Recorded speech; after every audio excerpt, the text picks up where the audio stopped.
methodical physical dissection of the lower anatomy by Dr. Bret Hart on the patient Stone Cold Steve Austin.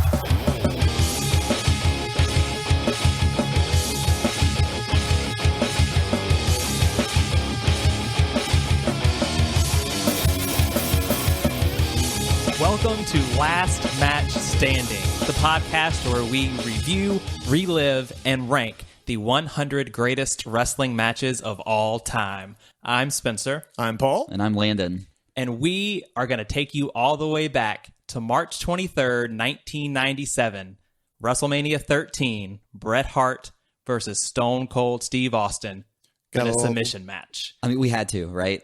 I mean, episode 1, what do you do for the first episode of a podcast that is talking about the 100 greatest wrestling matches of all time? I think you have to do a match that is widely regarded as one of, if not the greatest wrestling match of all time. Oh, agreed. And I'm sure we've all got a lot to say about this one.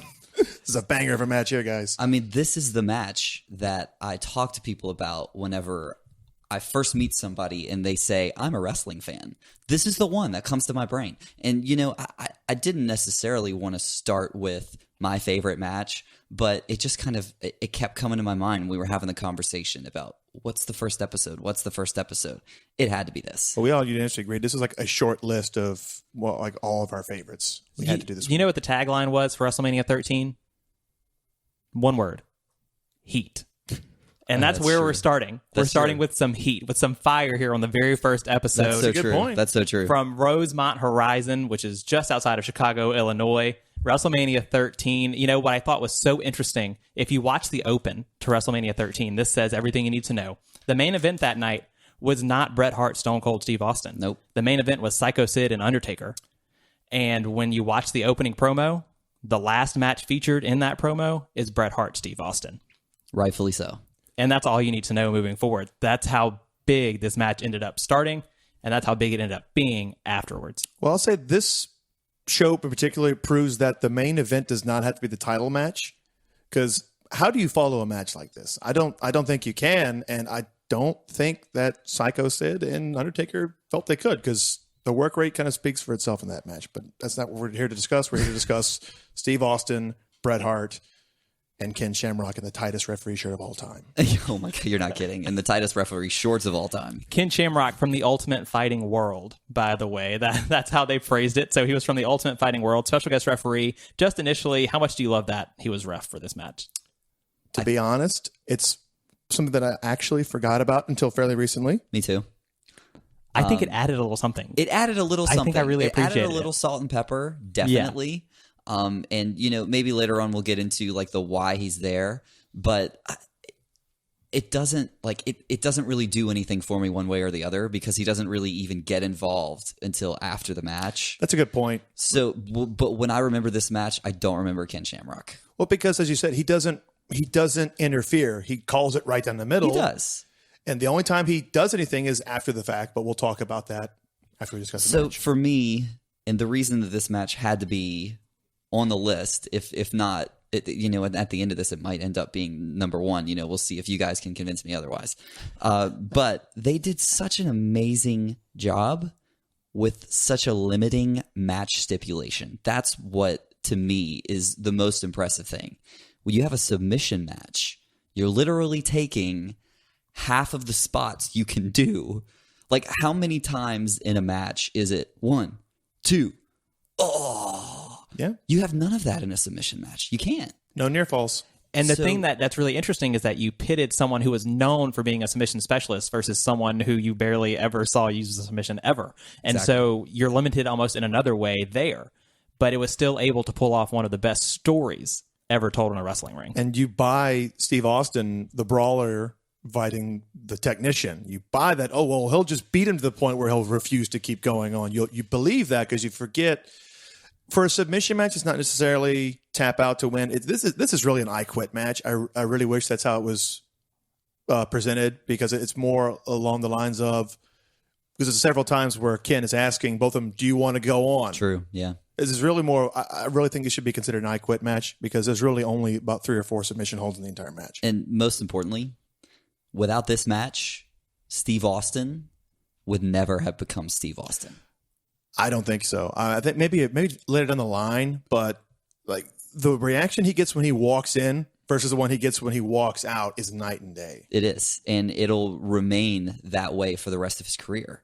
And in Steve Austin's own words, he said without this match, he would have never become the biggest draw. Or maybe that's something Bret Hart said. But one of the things that I hear about this match is that this is the match that made Steve Austin the biggest draw in wrestling history. And he is. We aren't too far removed by the time this match comes around from Austin 316.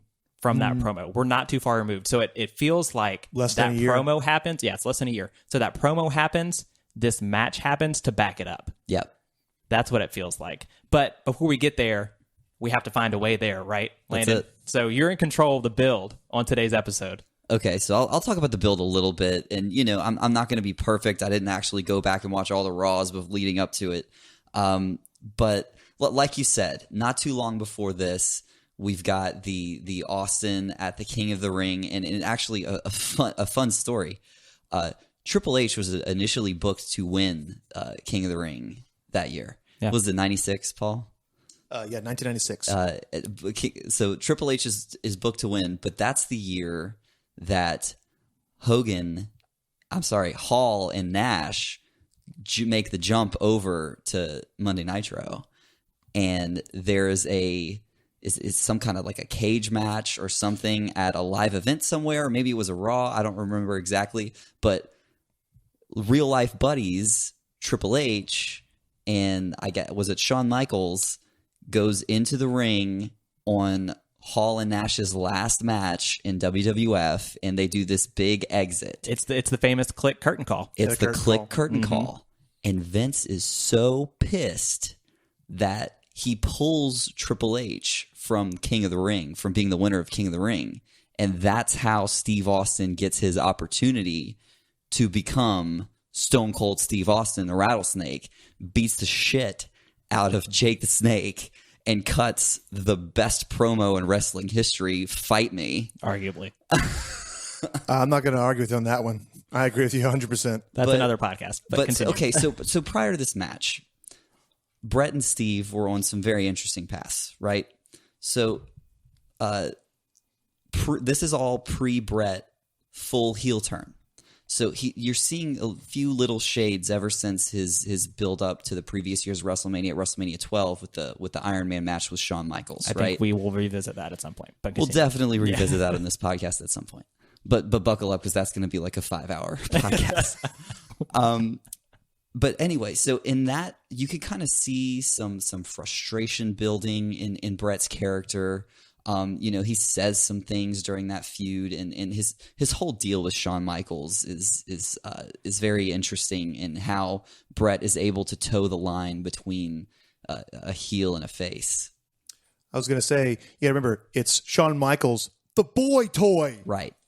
That's kind of, you see a little bit of the evil Bret coming out. And if it wasn't for the boy toy losing his smile, right, quote unquote, this match doesn't happen either. Exactly You talk about the things that had to fall into place for us to get Austin and Hart. That's another one, because it was supposed to be sort of like a Rocky II style Shawn Michaels versus Bret Hart, where Bret Hart gets the upper hand at WrestleMania 13. And instead we get this one, which ends up being, I'm sure, almost better than that would have ever been. That's right. And this match, to an extent, sets up the Montreal Screwjob, because this match is where Bret Hart truly starts hating Shawn Michaels, because he felt that, hey, I did the job for Shawn last year. This is my turn. Bret was booked to win the title back at WrestleMania 13 from Shawn.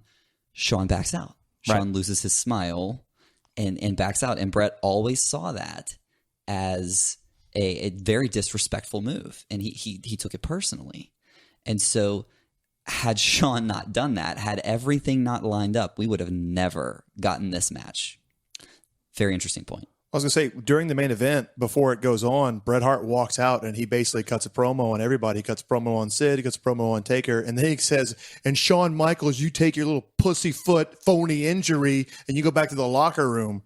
That's it. And he says, because everybody in the dressing room, everybody in the locker room, and the audience knows I'm the best there is, best was ever will be. And then Sid chokeslams him, and then everybody cheers. And, I don't know if there's a way we can get that promo in here at some point. You're going to be terribly frustrated. Extremely frustrated over what has just happened. Whoa! Frustrated isn't the goddamn word for it. This is bullshit. Oh, we apologize, ladies and Screw gentlemen. me. Everybody screws me, and nobody does a goddamn thing about it. Nobody in the building cares. Nobody in the dressing room cares. So much goddamn injustice around here. I've had it up to here. We apologize, ladies and gentlemen. Everybody knows it. I know it. Everybody knows it. I should be the World Wrestling Federation champion. Get him out of the ring. Everybody just keeps turning a blind eye. You keep turning a blind eye to it. I got that Gorilla Monsoon. He turns a blind eye to it. Everybody in that goddamn dressing room knows that I'm the best there is, the best there was, and the best there ever will be. Cut him off. If you don't like it, tough shit.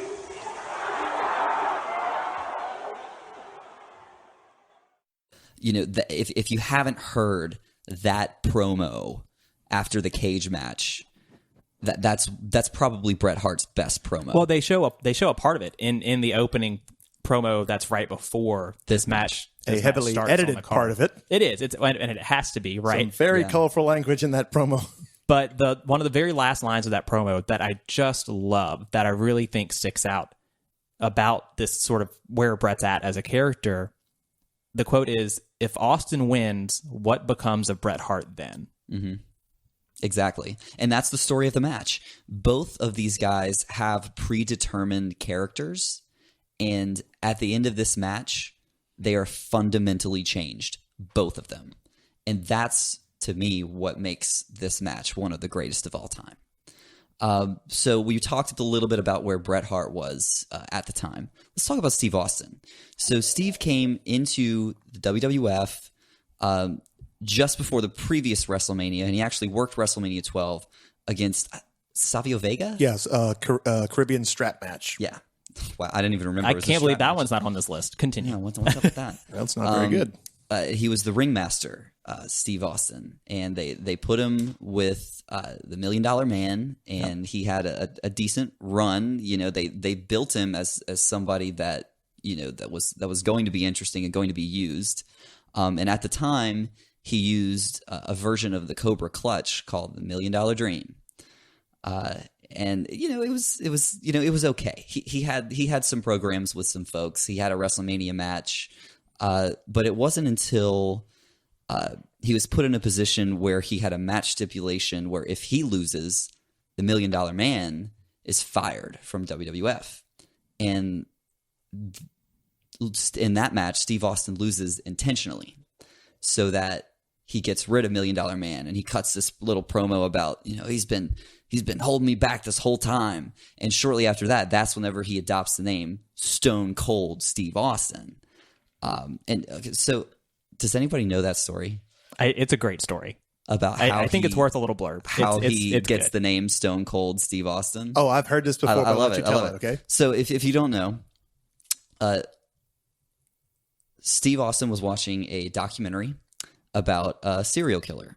That serial killer was known as the Iceman. And so he thought, that's the kind of guy I want to be. I want to be that kind of like Iceman killer guy. So he goes up to the higher ups, whoever that was at the time. I'm sure Vince was a part. And they keep coming back with these ridiculous gimmicks, right? It's like, Vane McFrost, Ice Dagger, Otto Von Ruthless. All of these ridiculous titles. He's like, I can't do any of those shitty gimmicks. I'll never be anybody. All guys that were destined for the gimmick battle royal at WrestleMania. Oh, yeah. 17. Yeah, absolutely. He would have been there. Could you imagine? That would have been We amazing. really missed out on that.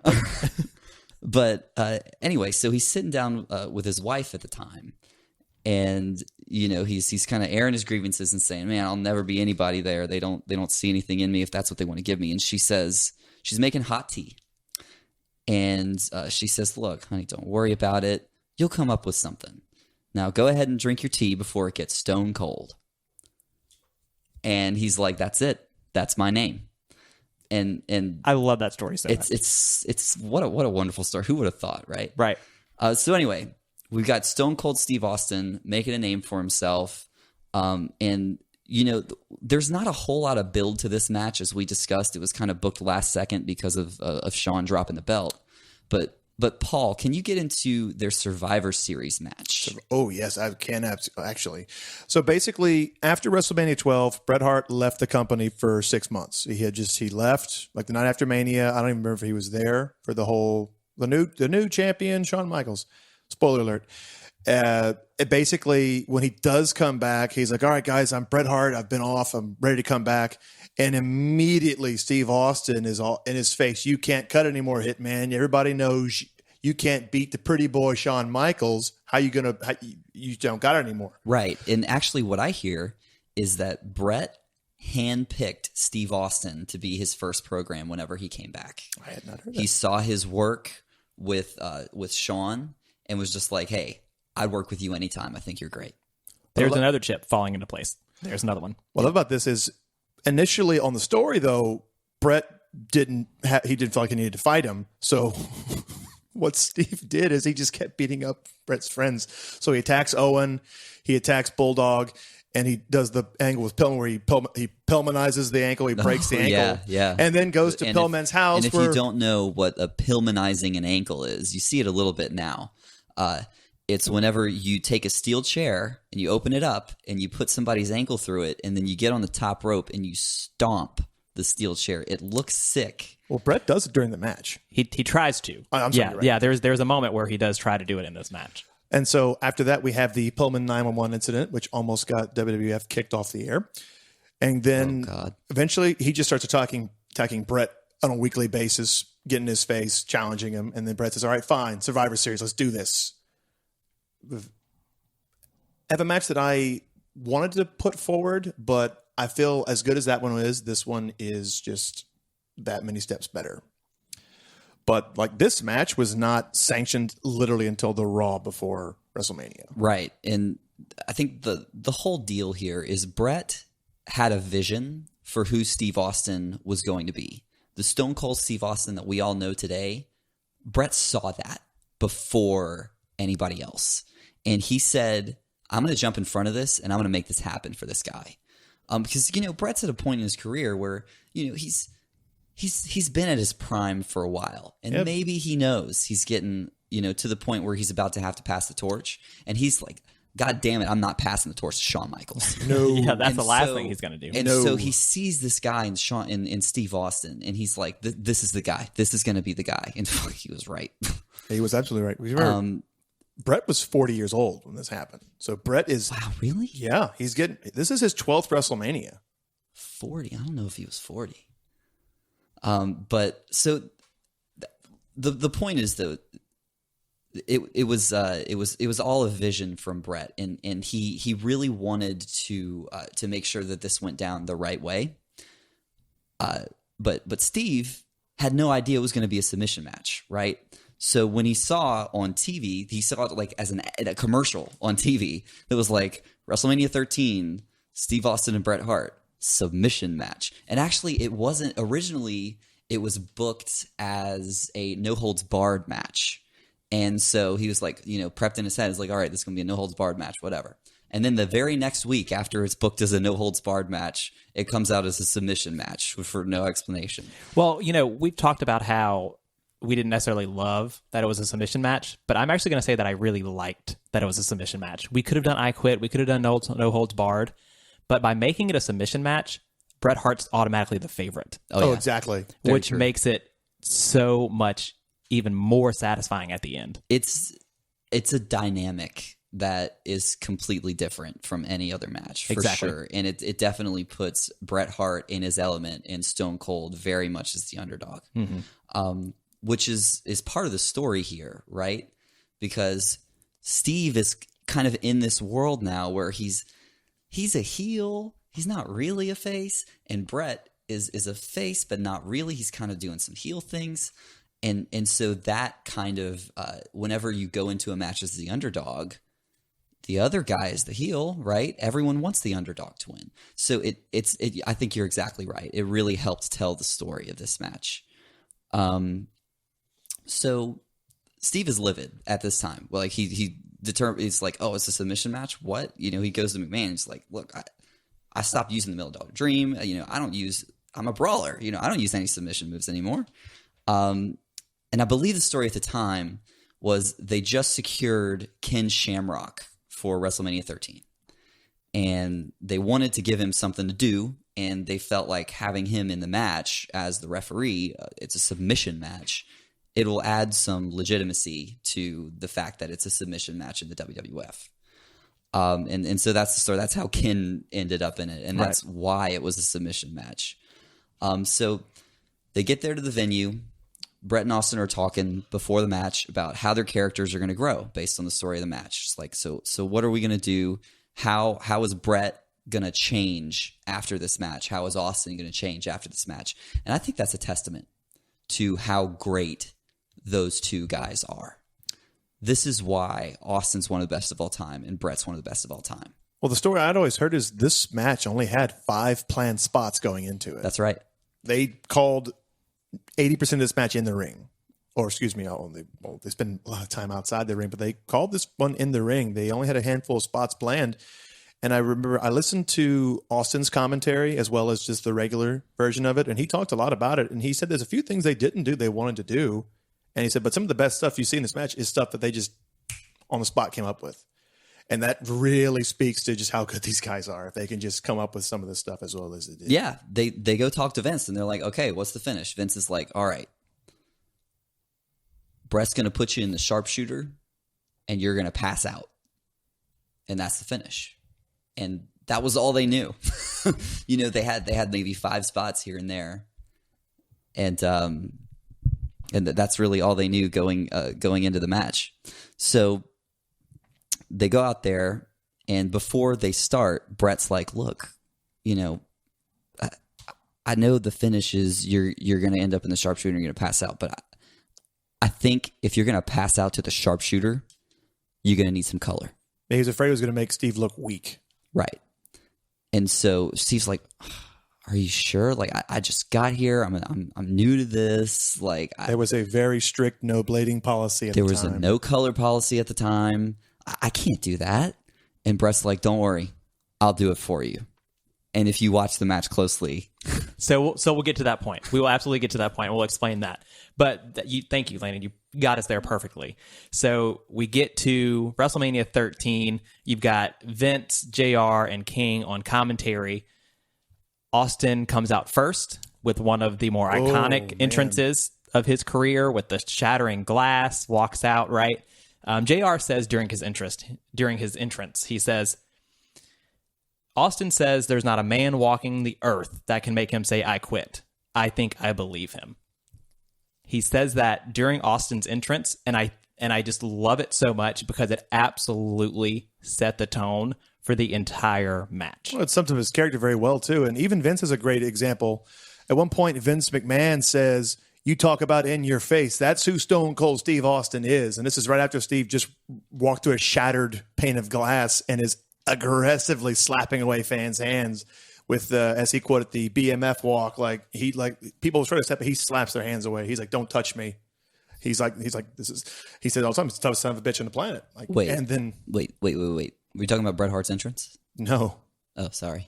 we were talking about Austin's entrance. And no, you're absolutely right. Yeah. So that's what's so interesting. Sorry, I took a sip of water and my mind just went everywhere else. Okay, so Austin. No. That's perfect. I'm a goofball. We keep it in. Okay, so that's what's so cool about this match is, if you look at the entrances, Austin goes in as the heel, and Bret goes in as the face. Right. He puts the glasses over a kid. Exactly. Pyro. He's slapping high fives. He gives the kid the glasses, and he does the Bret Hart entrance. But he keeps his eyes on Steve, and it's a good thing because he takes his eyes off of Steve for 2 seconds, and then Steve tackles him before the bell, and they immediately go into it. And it's like, yes! And that's how it starts. It's Bret and it's Austin brawling. 30 seconds, they're on the floor. And they're on the floor. They're in the crowd almost instantly. JR says this resembles more of a bar fight than a wrestling match, which is something that he's said before, but it rang so true in the beginning. So from the first 60 seconds of this match, this isn't your standard trading submissions. It looks like type of submission it looks match. like a fight. They're Right. just two men These guys rolling around, hate each other, hitting each other. I can't think of another match before this where it spilled out into the crowd like that. Oh no, not like this. I don't think so. And this is where Ken Shamrock makes sense to me, because when you watch this match and they're in the crowd, if you have Earl Hebner or Nick Patrick or Mike Chioda in the crowd, it loses a little bit, just because Ken Shamrock, the way he gets into the crowd's face, like he's actually holding them back, because the crowd isn't used to things like this happening. Yeah, he's shoving people. It doesn't out of the happen. way. Right. So Ken Shamrock is like in the middle of everything, and he's pushing people out of the way. He's making sure security's in there. And that's why I love Ken Shamrock in this moment. He doesn't really do much as far as the rest of the match goes, but in the crowd, it's a really cool visual seeing Ken Shamrock trying to keep all the fans away from Austin and Bret. It's like security has no idea what to do. They've never seen anybody go. Yeah. There is a sea of people. Like if you go back and watch a hardcore or a last man standing match, or like a false count anywhere match, now they go into the crowd and it's like the Red Sea opens up and they have so much room to play with. You go back and watch this match, it's a sea of people they're fighting in. Right. There's points where people are just getting in front of the camera and you can't see the action. And there's a great moment where Austin takes a sip, like he takes a drink from one of the vendors. He drinks some of it and then throws the rest of it into Bret's face. Throws in Bret's face. And I love it. And then he tries to grab like the carrier that the guy has. Guy won't let go of it. And the guy won't let go of it. So that's when Bret takes back control while they're in the crowd. It's so real. It's so 90s. It's the best. It's just the thing best. ever. So my favorite part of the out of the ring stuff is when they get back to the guardrail right by the ring, and I think it's somebody sitting on the guardrail. I think Bret's sitting on the guardrail. Yeah, Bret sits on the guardrail. And Austin punches him, or something happens to where Bret falls over, and he nails a fan in the crotch. I forgot that happened. Oh, it's great. He didn't do it on purpose. I think like security was trying to get out of the way of the spot, and when Bret goes over, he actually hooks Steve's arm, and Steve goes with him. Yes, that did happen. They land right in a fan's lap. It's really funny. But this whole first 10 minutes really speaks to how hot this crowd was the entire time. Oh yeah, match. The moment that Steve tackles him, they're loud, and they don't get quiet this entire match. The only moment they even get kind of quiet is Austin puts Bret into the Boston Crab, and then I think JR says Austin Crab by mistake, and so I will forever refer to this as the Austin Crab. They quiet down a little bit for that, but as soon as that happens, they just start trading blows again. Like there's a point where I'm trying to remember exactly where we are in the match here. Well, Well, I remember whenever they come back into the ring, that's when immediately Bret starts working on the legs. Oh, yeah, immediately. He's just attacking the leg. And the lead up to this was apparently there was some sort of, according to the commentary, there was some sort of injury angle they were cutting on Steve Austin. A few weeks prior to this, his knee was in real bad shape. And so he's wearing the Austin knee brace that we're so familiar with now. But before then, I'm not sure how often he was wearing it. But yeah, I think this may have been the first match where he wore it. Maybe. I don't know. I don't know that for sure. But at Last Matchcast, if you know. But seriously, Bret just starts going after the leg. And that's when JR says probably the best line of the whole match. This is a methodical physical dissection of the lower anatomy by Dr. Steve patient Steve Austin by Dr. Bret Hart. I mean, it's just such great commentary. I mean, you can't. It's really good, and even just half an episode in, I love commentary, and so that line for it to stick out like it did, that's what made JR so good. A lot of the time is that he's just these lines that how did he think of these things? Well, and it just made so much sense. My favorite thing about this match might be JR and his reaction to everything going on, and Well, he's got another one, and if you look sort of bigger picture at this match, right? So 1997, we talked about how Hall and Nash have made the jump, right? And so it's sort of like this WrestleMania where WCW is winning the ratings right now, winning the ratings war. So they need a good WrestleMania. So JR, in the middle of Bret and Austin really brawling, he goes. It's not about talking about it. It's not about talking about the past. It's not about posing or covering a bald spot. This is about athleticism, a hell of a fight between two great athletes. I wonder who he's talking about when he And says it's that. so clear, but I just love in the moment, like if you really put yourself into the moment that they were in, how JR really talks about how this fight between these two athletes, between Austin and Bret, how this fight is all the difference, because you see later the main event is Sid and Taker, but the type of athlete that's going to put on their main events for the next 15 plus years is an Austin or a Hart. Get your workhorses in there. What I love about this is as the dissection of the lower anatomy of patient Austin is going on, Steve hits a stunner out of nowhere. Just stunner. Like, oh, no kick, because he was working his leg. That's a little feed from Austin's version of the commentary. That is a wonderful little piece. I'm so glad you brought that up. He doesn't kick with the right leg because the right leg has just been brutalized with a chair. And there's so many subtleties like that in this match that you just don't get anymore. Everything now is so over the top, but there are so many little pieces of this match. I was listening to Christian and Edge talk about this match, and they said they went back early in their career and rewatched this match over and over and over again. And every time they'd watch it, they'd come away with something else. Well, my favorite little moment like that is later on in the match, Steve goes to do the stomp a mud hole, but he does it with his left leg because his right leg is hurt. Wow. And he never, ever did it with his right. He always did it with the right leg, but the right leg is injured, so he does it with the left leg. I believe it's the first time he did that spot, and JR says he's kicking a mud hole, which we refer to come later as stomping a mud hole, walk it dry. Is the first time he does that move. But that's really Steve's last kind of flurry of offense, because right after this is when they go back to the outside. Steve goes to throw Bret into the barricade. Bret reverses it and throws Steve in. But what I want to talk about is when Austin throws Bret out of the ring, he turns to the crowd and he starts posing. When I listened to Steve's version of the commentary, he said if you watch Bret, you can see it on the tape. The camera cuts back to Bret Hart, and you see he pulls something out of his trunks. He's holding it in his hand.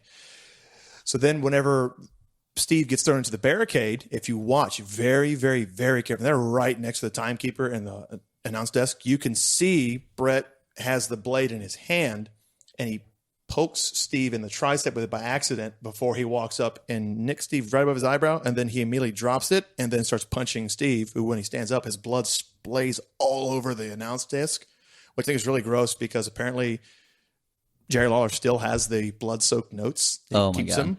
That's fantastic. Which is disgusting, but I just think it's How amazing. much would you pay for Too much. For 23-year-old bloodstained notes? Oh, my God. But after this point, this is where Bret really starts taking over, because now that Steve's bleeding and his leg is hurt, so Bret is just wailing on him, throws him in the post, and just keeps punching him on the forehead.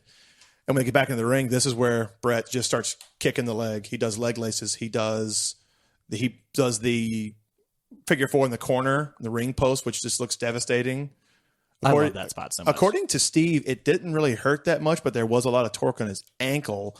But he did say had they held it a little bit longer, that Steve probably wouldn't have been able to stand up properly because of the torque on his ankle. Wow. But at this point, earlier in the match, Bret had grabbed the ring bell and he sets it on the ring post. I'm sorry, the apron. And he's like, no, that's not good enough. Then he grabs a steel chair, to which Austin immediately gets the chair from him and just wails on him. So here's my favorite part about that is that Austin uses the chair. You know, he starts wailing on Bret, and the crowd's loving it, and King's loving it on commentary. But the second Bret Hart picks up the chair and he uses it, King instantly, coward.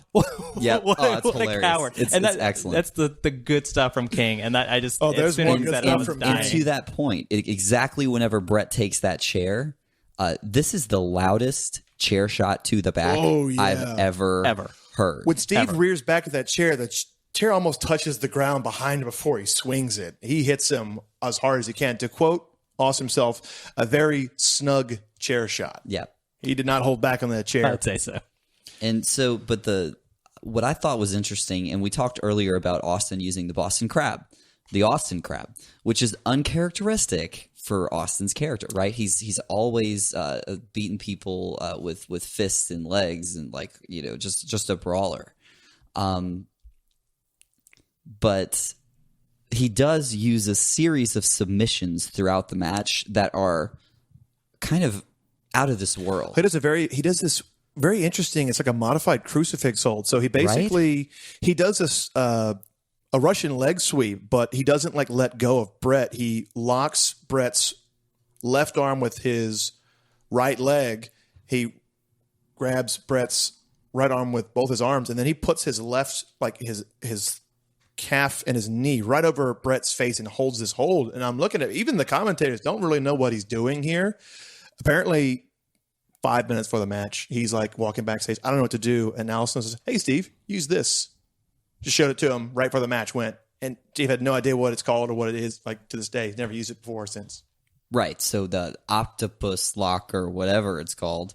But you know, he does another move, and it's just like, oh man, he's really going for it. He tries for a sharpshooter, and so it's like, oh my god, Austin's gonna try and beat the guy with his own move, and that kind of just sets up the fall of Austin for the rest of the match, essentially. Yeah, this is a match that, upon further reflection, like watching this back for, you know, a couple times, however, the last week, I never really felt like Austin was gonna win. Does that make sense? You know, like, obviously I know now, but really being in the moment, it felt like Bret was really in control 90% of the match. Well, I don't know. Up until Steve gets busted open, he pretty much had an answer to everything that Bret was doing. Even like there's a point where Bret goes for the sharpshooter, Steve gives the thumb to the eye and gives him a low blow, and then just starts beating the shit out of him in the corner. But outside of the octopus lock, we'll call it, and the Austin Crab, where Bret gets the ropes almost instantly, there's not really ever a moment where Bret might lose. Right. At least in really the majority of the match. Well, I think it's sort of conveyed that the only way Austin was going to win is if he beats Bret into submission. Absolutely. And it just wasn't happening. I mean, even when Austin was going to put Bret into the sharpshooter, Bret gives him a little eye poke, right? Mm-hmm. Or anytime there's supposed to be like some sort of, the good guy's going to win this, Bret becomes more and more of that heel. And you can see him very slowly turning into the heel that he's then going to portray for the rest of his time at WWF. So how does this match finish up? Okay, so after Steve gets busted open, they come back they end up back in the ring, and that's where Bret goes for his first attempt at the sharpshooter, and Steve gets a thumb to the eye. And then he takes back over, and this is where Steve just has this big flurry. Like, I think JR says he's like a wounded animal because he just goes in this big flurry of offense. Steve throws Bret into the corner, and Bret did his infamous, like, the sternum bump where he runs into it full force. Which looks brutal every time. Oh, it looks devastating. And then he immediately throws him to the other corner, and that's where he goes to stomp the mud hole, but he does it with his other leg because the right leg has been worked over the entire match. He uses his left leg to stomp the mud hole, gives him the double bird salute, kicks him one more time, goes for a foot choke. Then he goes out of the ring and grabs a cable from one of the camera cables and then starts choking Bret with the camera cable. Now, earlier in the match, Bret had grabbed the ring bell, but the ring bell's not good enough, so he goes back and grabs a steel chair. He had left it on the ring apron, which happens to be right next to him, so he smacks Steve in the top of the forehead with a ring bell. Steve lets go and stops choking him, and then Bret goes for it immediately.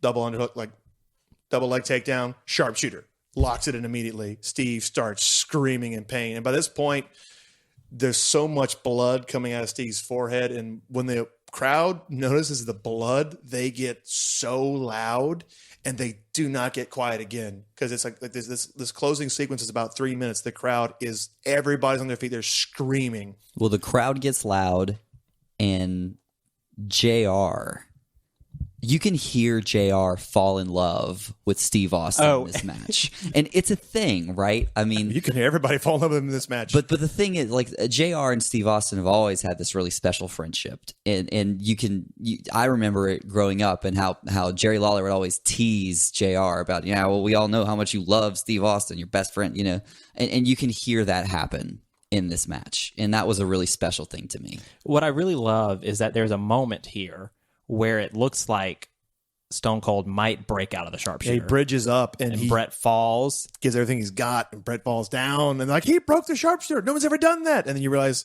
Bret held on. He did not let go of his legs, and he just sits back up at it. And then Steve, he arches up one last time and screams. And there's just the blood is going into his teeth now. And then there's the iconic image, one of the most iconic images in wrestling history. Happens right then, and it made him. I'm getting goosebumps talking about it right now. And then he just collapses. And then you can hear Shamrock say 3 times, "Steve, if you do not answer me, I'm going to stop the match." And Steve is not, he's out. And then so he immediately calls for the bell, and then Bret won't break the hold. Before we get there, do you know how long Steve Austin is in the sharpshooter? It's close to 2 minutes. It's almost 2 minutes. Which, I mean, is just a testament to Steve Austin. He passes out in his own blood. And this is why Vince McMahon wanted the match to end that way. Because that made Steve Austin. He did not tap. He did not quit. He did not give up. He would never do it. He passed out. What could he do? So it protects Bret and it protects Steve. It makes Steve. It does, because now all of a sudden he is the baddest son of a bitch in the business. But that moment. But I do agree with the point that Bret and Steve both had for the match, where they thought it's a great ending, but that only makes sense if I'm bleeding. Yep. Oh, it added everything. Oh yeah, because he's lost a lot of blood and he's fighting his ass off. Of course he's going to pass out. Yes, the pain's a much, but we didn't really see the passed out from the submission hold. That was you didn't see that a lot. It's not even used that much these days. It was used a couple of years ago, but at this point we don't really see that finish very often. So when you see it, it's like, oh man, he never gave up. But I wrote one word for, and if you look at my notes, I basically said Steve passes out, Shamrock starts the match. Wow. I'm getting goosebumps talking about it. I think to touch on the blood thing, it took a moment that was going to be memorable with Austin passing out. The blood made that moment immortalized. Oh, I agree. But what I find interesting is when Shamrock calls for the bell, Bret does not break the hold until Shamrock grabs his arm, let him go. And then Bret gives Shamrock this look and he's going to attack him. And he doesn't. He kind of backs down. King, how tough are you now? Yeah, exactly. He agrees to break the hold. They announce him the winner. His music starts playing. He's like, oh yeah, he did it. But Steve Austin never quit. And then Bret attacks an unconscious Steve Austin on the ground and starts kicking him in the back of the leg. And you can hear everybody going, oh, come on. What else do you have to prove to him? And he won't let him go. And then Shamrock is like, get off of him. And he goes back and starts kicking him again. And then Shamrock does a belly-to-back suplex. And immediately challenges him. It was a belly-to-back suplex. Textbook. Yeah. It was super dope. Don't worry about it. It was super dope because Shamrock didn't even hit the ground. He literally just picked up Bret Hart and just chunked him. He throws him. Yeah. Normally when I see a suplex, they both hit the ground. Well, I was like, look at Shamrock's shoulders and then ask me how it was just the most legitimate suplex in WWF to that point, right? Thanks, Dustin. Dustin's our producer over here. Yeah, he's the man. He watched it too. So I want to make the point here that the 2 to 3 minutes of things that happen after this match do just as much to build these guys as the entire match does. Well, I was going to say, after Ken suplexes Bret and basically gets down and show, come on, show me how tough you are. And then Bret doesn't chicken away. He kind of looks at him and he has this look in his face like, I don't have anything to prove to you. And then he bows out. He doesn't chicken out. He bows out. I don't have anything to prove to you. And I love this. He's walking out of the ring. People are kind of pat him. He stops, turns around, goes one fan, fuck you, and flips him off. And then Vince McMahon, like, we want to apologize for Bret Hart's language. Love it. And then on the opposite side of that, so you have Bret officially becoming the heel when he walks away. Oh, yeah. When Austin gets up, he doesn't want help, right? He refuses help. He stuns the referee. You know, he gets into this mode where he's like, don't touch me, I'm good, right? But Vince says something, you know, you can talk crap about Vince McMahon on commentary all you want to, but there's a line at the end that he says here. He says about Austin, he'll take his pride back with him to the locker room. Yeah. And actually all three of the commentators sell how great Austin did in that match and sell his character and sell how much pride he has. And that's a huge moment because this whole match, Jerry Lawler has been playing the heel commentator and you just hear him. He's real about how great of a performance that was. And that's a big moment. So the very last thing that happens that's talked about by the commentary team on this match before they cut into an interview about the following match, the street fight coming up. The last thing that's said is JR. He says, the thing about it is when Austin left here, 18,000 fans were chanting Austin, Austin. That's a testament of that man's guts and the admiration these fans have gained for this man tonight. And that sums the whole thing up. It really does. What I love about that moment, though, is the crowd is cheering for Austin, but he's just he turns around, he looks at him, and he doesn't raise his arm. He doesn't really acknowledge him. He just keeps limping back to the locker room after he gave, in Steve Austin's own words, the botchamania stunner to Mike Chioda, because I don't think Mike Chioda knows how to take a stunner. Well, but that's the thing about him walking out very stoic is going into the match, like we talked about, Steve wasn't the babyface. No. They knew and Austin knew that that's where he was going, and that's the direction that they wanted to take his character in. But he thought going into this match, it would be way too much of a knee-jerk reaction to just immediately wrestle face because he had never wrestled face. So it's a few more months before he is official. Okay, he's a babyface. Where he's getting cheered, right? But it's not till next WrestleMania before Austin is like, okay, he is the good guy. So this match was sort of the birth of that character, and so what he made a conscious decision before the match was, okay, well, I'm going to come out of this match with a character change, but it's not going to be a face. No.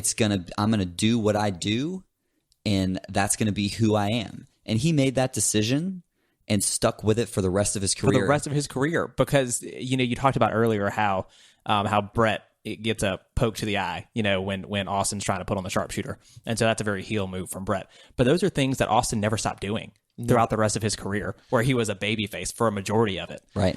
But as far as him actually wrestling, he wrestled like a heel for most of his career, which is he wrestled like a heel against other heels. Right. He didn't wrestle that way when he was wrestling other good guys. Like when he wrestles The Rock, he doesn't cheat. He would just beat The Rock up. When he wrestles Triple H's, he would do it. Or when he wrestles Kurt Angle, he would do it. But if you go back and watch his match with The Rock, he doesn't really cheat, with the exception of 17, which we will talk about at some point. Yeah, don't worry. We'll see. We'll talk cover about that. But that character is born March exactly. 23rd, 1997. That's right. So favorite moments. What man. In a match, 22 minutes and 5 seconds. It's the longest match on the card. It beats the main event by a few seconds. Obviously, there's going to be some moments that were your favorite. I wrote this down in my notes. I want to quote myself exactly here. I miss flashbulbs in wrestling so much. Like there are so many moments in this match where you just see so many flashbulbs go off. And I'm like, I miss that so much in wrestling. Particularly, there's a one point where Steve goes to do his elbow drop off the second rope, and he pauses and does a double bird salute, and there are so many flashbulbs going off, and I'm like, that just makes these moments seem that much more special. Yeah. Mm-hmm. that had not even crossed my mind, but I love that right. point. I love that point. I miss it so much because when I think about some of the best entrances of all time, I think Triple H on the top turnbuckle. I think The Rock on the turnbuckle. I think Austin on the turnbuckle. Every one of those moments includes flashbulbs. 20,000 people with their cameras. So I love that you brought that up because it's a difference maker. It really is, because you don't see that anymore. But other than that, like the entire closing sequence of this match, I just, it's 3 minutes and it is just, it's breathtaking. I think, I think the 2 minutes of Austin fighting and clawing his way, and I mean, you can't really go to the rope because it's a no disqualification submission match, but he just about fought out of that sharpshooter, and I've seen the match for like dozens of times at this point, and every time I'm like, "Ooh, he's gonna make it! He's gonna make it!" It gets me every time. That's my favorite part. I really love the moment where, and you reference this, Paul, about the ring bell when Austin comes back to choke Hart with the extension cord, basically is what it is, and he wraps it around his neck like 3 times, like he's about to just totally hang this guy up on the side of the apron.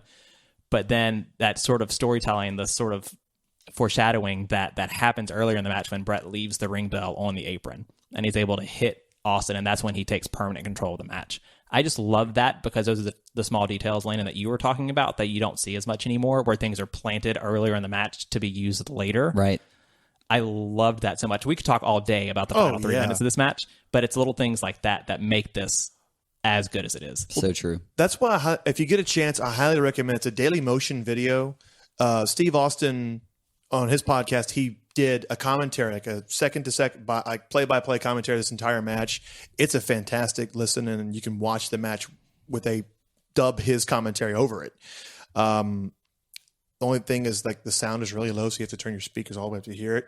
But like he talked about that moment particularly. They had the idea, well, if I just grab the ring bell out of the blue, it won't mean anything. But if Bret grabs it early in the match when he's thinking about stooping to Steve's level and he doesn't do it, he grabs the bell. No, I'm not using the bell. I'm not doing that. I'm not crossing the line. He grabs the chair, which wasn't considered to be crossing the line because it's a chair. But he left it on the apron if he uses it. And there's another moment I was going to mention, but I forgot about, so I'll just move on. Plenty of great moments. I mean, we could sit here, all 22 minutes, have great moments throughout the whole thing. But we have to rank it. That's the last match standing. Good news for us is that we have it easy this first time around. So this is our first episode. This match, happily enough for Landon, is going to end up number 1. And, guys, good luck next week convincing me otherwise, because this is one of my favorite matches of all time. This is going to be really fun because I have a feeling that this match is going to be number 1. Like, who's going to have a chance at taking this down as this show goes on throughout the weeks? So a number 1 for now, and it could be a number 1 for a long time. Absolutely. Oh, yeah. Jinx. But there you have it. Episode 1 in the books. Bret Hart, Steve Austin. It's going to be hard to top this one as we keep going along. A quick thank you to Dustin, our producer. He makes us sound so much better than we actually are, and we appreciate that from him. But we will be back next week with another match. We want you to reach out to us. What match do you want to hear us review? What match do you think deserves to be in the top 100 greatest matches of all time? Please reach out to us with that or with any feedback you have. You can hit us on our email, lastmatchstanding@gmail.com, or hit us on Twitter, lastmatchcast @lastmatchcast. And then you can also do Facebook as well. You'll find us all over the place. So definitely reach out. We would love to hear from you because this podcast is in fact for you. So yeah, if you have any match suggestions for us, we'll add them to our bank, and we're going to throw up a Twitter poll here so you can chime in on vote on what match you want us to do next. And also, if you have any corrections for us, if you have anything that you just want to tell us about, you had a great day at work, just let us know. We want to hear from you. We love that stuff. Anything you want to say. Until next time, I'm Spencer. I'm Paul. I'm Landon. And this is Last Match Standing.